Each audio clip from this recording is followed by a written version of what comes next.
안녕하세요. 부자아빠 부동산 연구소 대표 양팔사입니다. 오늘은 제가 비밀의 창고를 확 열어가지고요. 정말 성공 투자의 지름길로 안내해 드리겠습니다. 이 재건축 아파트 요 근래 인기가 많죠. 이제 새로운 정부가 들어서면서부터 더더욱 재건축 활성화를 통해서 주택 공급을 늘리겠다고 하는 것이 방침인데요. 그렇다면 이 재건축 아파트에 내가 단지 내 상가를 가지고도 아파트 입주권을 받을 수 있을까?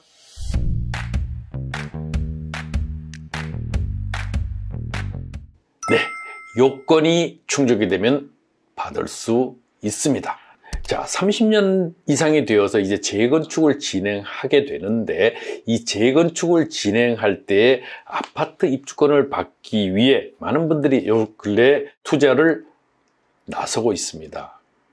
근데 왜 투자를 할까요? 투자의 이유를 살펴보겠습니다. 주변 아파트 시세, 국민주택 규모 기준으로 15억 원을 호가하는 지역에 상가 2억 원 정도로 이제 마련을 해 놓으면은 아파트 입주권을 내가 확보할 수 있다고 하면은 매우 큰 메리트가 되겠죠. 두 번째는 상가를 가지고 있으면요, 이 주택수에 포함이 되지 않기 때문에 중과 대상이 되지 않습니다. 그렇기 때문에 이런 부분들이 더더욱 중요하고요. 또 주택수에 포함이 되지 않으니까 지금 그 청약 통장을 가지고 이제 준비를 하고 계시는 이런 분들에게 이제 매우 유용한 그런 방법이 되겠고요. 세 번째는 각종 세금에서 상당 부분 절세가 된다. 첫 번째가 바로 주택을 취득할 때 취득세는 2주택일 때 8%, 3주택일 때는 12%의 취득세 중과가 되죠.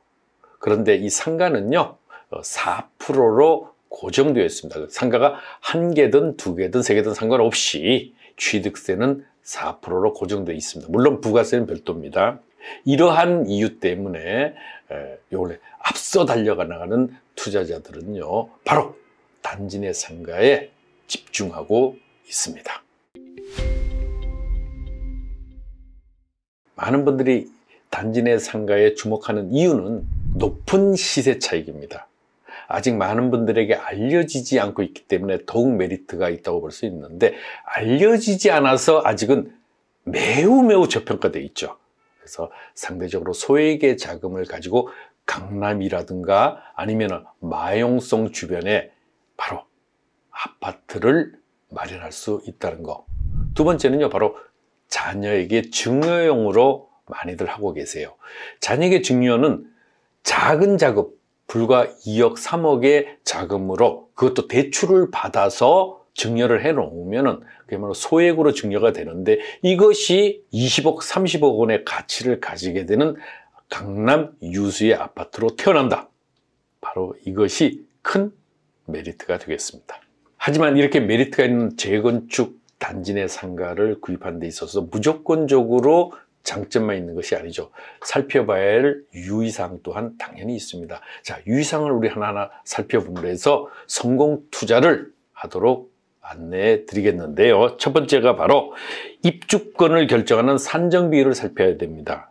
이 재건축 상가를 보유하면 무조건 아파트 입주권이 보장된다. 그게 아닙니다. 왜냐하면 도정법상 분양하는 최소가액 이상이 되어야만 입주권이 주어지기 때문에 상가 작은 걸 내가 가지고 있어요. 예를 들면 권리가액이 1억 원짜리예요. 아파트의 바로 권리가액이 이제 5억 원이다. 청산 대상이 될 수밖에 없거든요. 이럴 때 바로 이 산정 비율, 상가와 아파트의 산정 비율을 0.2 이상으로 하게 되면은 아파트 입주권이 확보되는 겁니다. 즉, 산정 비율이 이제 낮을수록 상가 조합원이 주택을 받을 수 있는 평형은 커진다. 이런 이유입니다. 두 번째는요, 이 도정법 동의 요건에 충족이 돼야 됩니다. 그래서 어떻게 보면 더 단지 내 상가가 유리한 국면이 있죠. 도정법 제35조 조합 설립 인가 등 제3항을 살펴보게 되면은 재건축 시 조합 설립 인가 동의 요건은 75% 이상입니다. 물론 토지 면적이 2분의 1 이상이기도 하고요. 이것뿐만이 아니죠.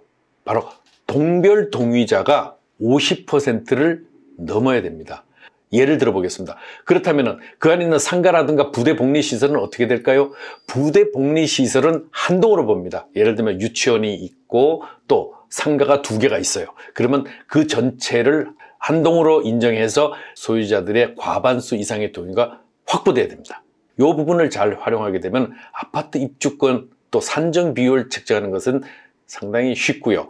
또 상가 조합원들과 아파트 조합원들이 협업을 해야만 사업성이 더 좋아지는 이런 장점이 있기 때문에 중요한 것은 바로 협의를 통해서 원만히 일을 잘 처리함으로 해서 사업 속도는 물론 사업비가 매우 절감되는 그런 효과가 있습니다.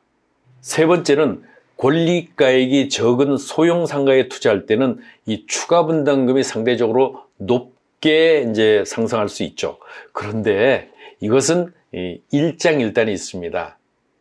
처음에 소액으로 작은 돈을 투자하게 되면요, 투자의 메리트가 상대적으로 커지기 때문에 어떻게 보면 그것이 더 효용성이 굉장히 클 수 있습니다. 처음에 작게 투자해서 나중에 추가 분담금을 높이느냐, 아니면 처음부터 자금을 크게 투자를 해서 나중에 추가 분담금을 적게 하느냐의 차이는 결국 본인이 선택할 부분이 되겠습니다.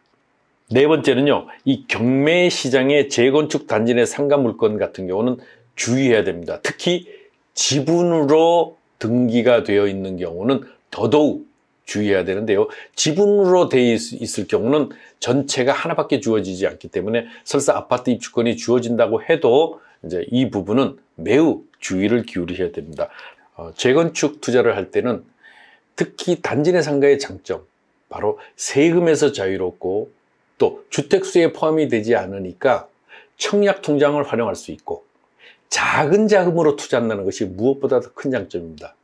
물론 투자 기간은 조금 길어질 수 있습니다만 이럴 때는 작은 자금으로 내 사랑하는 자식에게 증여해서 투자를 함으로 해서 이제 내 자식이 성년이 되어서 결혼을 할 때 강남의 유수한 지역 아니면 일기 신도시의 유수한 지역에 새 아파트를 마련해서 당당하게 살아갈 수 있도록 우리 한번 만들어 주시지요. 이것이 바로 부모의 소망 아니겠습니까? 다음 시간에 더 좋은 내용으로 찾아뵙도록 하겠습니다. 안녕히 계십시오.